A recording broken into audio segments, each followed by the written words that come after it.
നിറയെ നദിയും പുഴയും ഉള്ള ഒരു മണ്ഡലമാണ്. പക്ഷേ അവിടെ കുടിക്കാൻ വെള്ളമില്ല. വെള്ള സർവത്ര തുള്ളി കുടിക്കാനില്ലത്ര എന്ന് പറഞ്ഞത് ഈ തവനൂർ മണ്ഡലത്തിലെ ജനങ്ങൾ നോക്കിയാണോ എന്ന് പോലും സംശയിക്കുന്ന ഒരു സാഹചര്യമാണ്.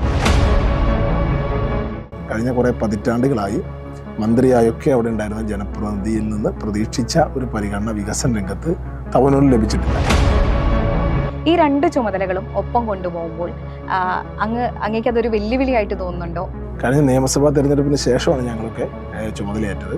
കോൺഗ്രസിനെ സംബന്ധിച്ച് 4 നിയമസഭാ സീറ്റിലും മത്സരിച്ച് ജയിക്കുക എന്ന് പറഞ്ഞാൽ മലപ്പുറത്തെ 4 സീറ്റിലും ഞങ്ങൾ ജയിക്കുന്നത് ആദ്യമായിട്ടാണ്.